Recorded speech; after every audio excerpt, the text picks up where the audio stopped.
Hi everybody, it's Jen. Welcome back to my channel, Hallmark Plus More, where we watch and talk about shows, movies, mysteries, Hallmark ornaments, and anything else that floats your boat. So today I'm going to be reviewing High Potential Season 1, Episode 11. Before I get into the review, I just want to say thank you to everybody who watches, likes, subscribes to my channel, sends comments. I appreciate you so much, so thank you for that. So this episode starts out with an older gentleman. It looks like he's kind of on his deathbed. He's got all of his family around him, and you hear him say, I want everybody here, and, I want to confess something, and I want it on video. So right then I'm thinking, ooh, this doesn't sound good, right? And basically, he's confessing. He's got his wife there, and he basically says, 10 years ago, the day after Christmas 2014, I pushed Barry down the stairs, you know what I mean? And basically is committing a crime and he's confessing to it. So the family's like, no, you didn't do it, but he just said he wanted to get it off his chest. So then you start thinking, like, what is the case? So I remember the preview from last week, showing this week's episode about kind of like a cold case where Lieutenant Soto had a cold case and Morgan was going to help on it. So I kind of knew going into this, I'm like, okay, is this a flashback or is this have to do with Soto's case? So it does. It finds out 10 years ago. Because in 2014, Lieutenant Soto was a junior detective. Her junior detective partner, was Mellon, and they investigated this crime. So the day after Thanksgiving, this man was killed in the house. So they found a drop of blood in, I guess, clothes on his shirt in the laundry hamper. He was killed in the sauna in the basement. So on very little evidence but that, they arrested George, which is the man we saw at the beginning on the deathbed. He didn't get convicted because they really didn't have much evidence, and he never confessed. So Soto's partner at the time, Mellon, really thought George did it. So once you saw this, confession on the deathbed, the next scene is Mellon, her partner from 10 years ago, coming into the police station and saying, hey, we can finally close the case. George did it. He confessed on his deathbed. And Soto's like, yay. But, it's like, why isn't she happy? Because this is an old case that now can be closed. She never really believed George did it, so she doesn't really think this confession is real. However, her partner at the time, Mellon, thought George did it the whole time, so he's happy. So, the team can see, like, why is Mellon so happy and Soto is kind of standoffish. So she basically tells Morgan, I don't think George did it. I think he confessed on his deathbed to help his family. Because keep in mind, this is a well-to-do family. They had their own charity. So this is kind of a scandal, something that was never resolved, because even though they took George to court because of that one little spot of blood, he never confessed and he wasn't convicted. But it is hung over this family. So it's affected, their finances, their reputation. So Soto believes, and the family members kind of do too, that George confessed on his deathbed to kind of bring the family closure and, try to change that image of the family and kind of take the blame for it. Obviously, Mellon disagrees, so Soto didn't say anything to Mellon because he's happy. But Morgan takes the case home, looks over all the photos.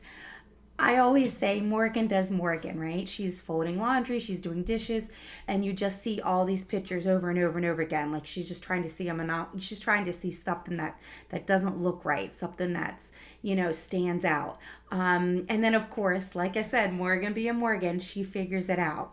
The man died in the sauna. So the wife, around midnight, saw Barry walk downstairs in the cellar in his robe, and that's where the sauna was. So all of their alibis are around midnight because they assume that's when he died. But Morgan was able to prove the killer walked down in his robe to let everybody think he was killed around midnight, but he was actually killed earlier. If he was killed earlier, then that means we need to go over everybody's alibi because the time of death is different now. So it kind of reminds me of Knives Out, if you've ever seen that movie. Great movie, by the way.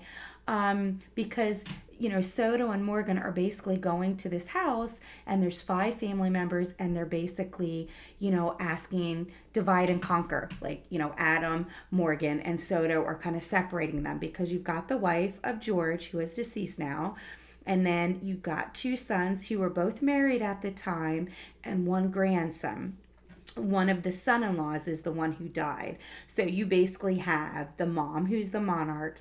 Her husband just died, confessed to the crime, and then the 2 sons and their wives, and one of them has a son. Now, one of them that doesn't have the son, like the other, that doesn't have the grandson, his wife divorced, and she came into the police station with a camera crew filming a documentary that was called Sauna at the End of the Stairs. So she's obviously the ex-wife of one of the sons, and she said she was in the family for 16 years.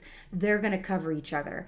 And the police are like, why don't you think George did it? And because she came in and says, I know it's a sham. She wants to make money off of the family because the reputation went down after it happened. I don't think she really has proof. She doesn't know who killed him, but she wants to make money off this documentary, and she thinks George's confession was a sham, which it was. But then, Morgan and them are like, well, tell us what she knows. So while the team is kind of asking this ex-daughter-in-law, like, what went on that Thanksgiving. Because remember, they heard from Soto and Morgan that the time of death is different. So that leaves one of those 5 family members actually killed him. So they're asking, the daughter-in-law who's there for the documentary to follow the steps of that night, while all 5, Morgan, Soto, and Adam are all separating the family members and talking about them. So that's where it kind of reminded me of Knives Out, because they're separating the family members and they're going off over their alibi and trying to find holes and trying to see where everybody was.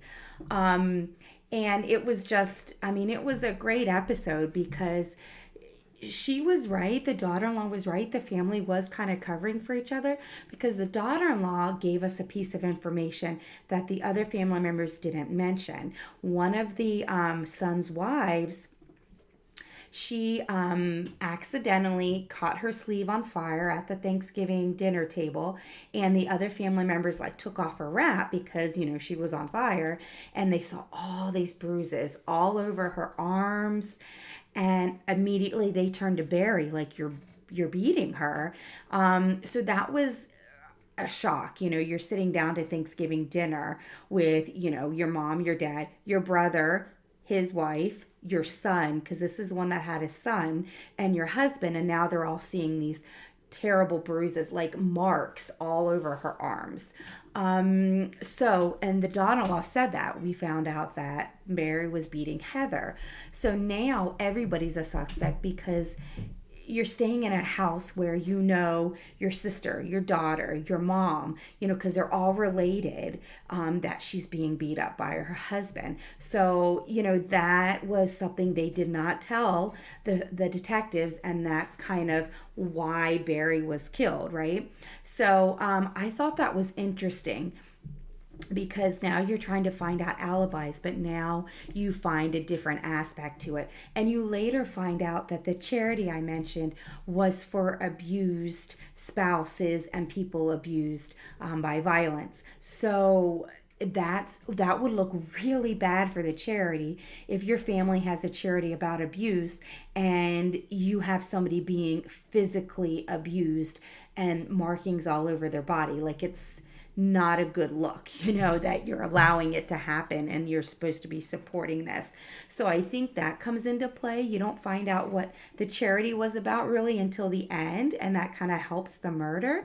The sad part about this is you find out who the murderer was, right? And again, Morgan being Morgan, she puts all the pieces together and, of course she finds it. They don't confess at first, and then they do. and it was the son. So he was 15 or 16 at the time, but basically he had known that his dad was beating his mom. So he threw a blow dryer in the shower and killed him. And he saw the fire from the electrical outlet and switched the plates. And that's how Morgan noticed, because in that bathroom, all of the electrical plates matched the wallpaper except one. So they went there, undid that plate that was white or just plain colored, and they saw the scorched marks, which shows that, it had electrical fire. So they were able to pinpoint the son, and he did confess. So it was a good episode, because like I say, I liked that it reminded me of Knives Out, kind of had that vibe. Another thing that was different in this episode was when Morgan was living the crime, so to speak, telling us how it happened. They had her walking through the house, which was kind of like shocking to me, or not shocking, but surprising. So it was kind of weird, because she's walking down this dark hallway, and she's like, and this is how they did it. And you see her pick up the body and stick his feet down the laundry chute. And it was just like weird, because we've never really seen her reenact the crime. So I was just kind of surprised by that. So that was, an interesting thing that I haven't really seen yet on High Potential.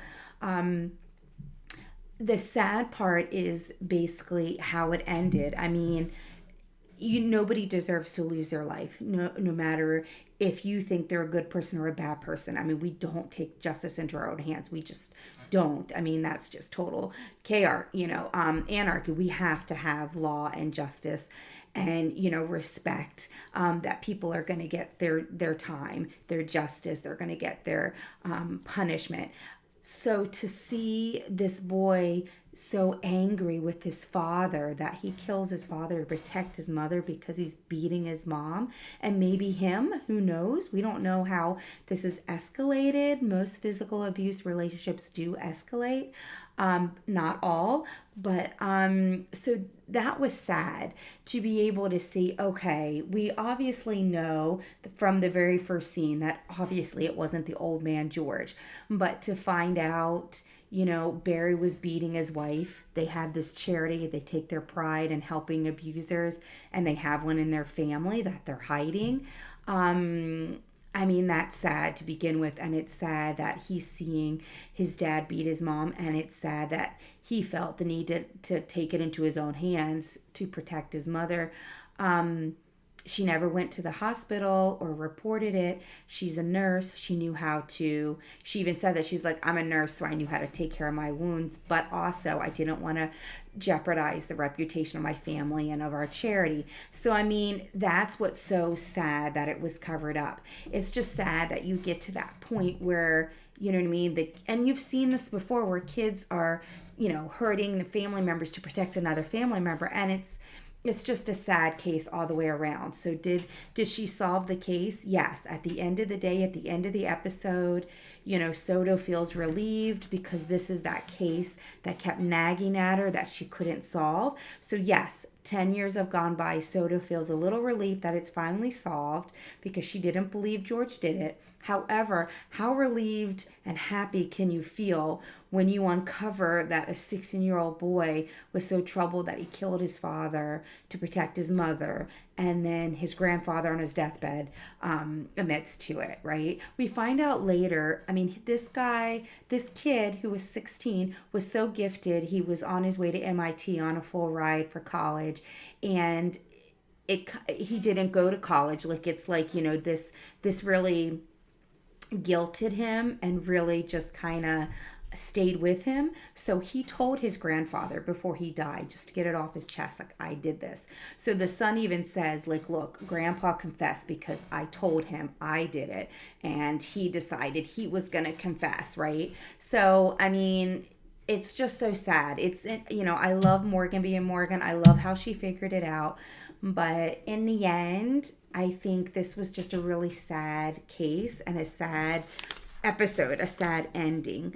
I mean, like I said, it's one of those things where you're not happy it was solved. You're just relieved that, because I feel like at the end, after the son confessed, like Morgan was like, the gig is up. We know it was you. And the family's like, no, it wasn't him. And he was like, yes, it was. I just have to face my crime. They said they're going to treat him as a minor, since he was a minor when it happened. So I think they said like 3 years in jail. But still, he's been living with this guilt for 10 years. He had the smarts, he had, so much potential to do great things with his life. So even though, he wasn't convicted 10 years ago, 10 years have gone by on this young kid. His dad beating his mom has messed him up so bad that he actually kills him, and then basically hasn't lived up to his potential because it's just messed with his mind psychologically and mentally. So, like I said, I mean, it was one of those episodes where you want justice to be done. Don't get me wrong, but it was just kind of sad. So Morgan was great. I loved Soto getting in there. I love all the characters in this show. So, well done. Like I said, I like how it gave you a Knives Out feel. I like that Morgan was like walking down the dark hallway and kind of reliving how it was done, which, like I said, kind of freaked me out for a second because she was really into it. But a great episode. Just situation seems a little real because that happens in real life, and it's just sad. So I hope you enjoyed my review. I hope I didn't make everybody sad. It was still a great episode because of the characters. So I hope you enjoyed my review, and until next week, I will see you then. Bye.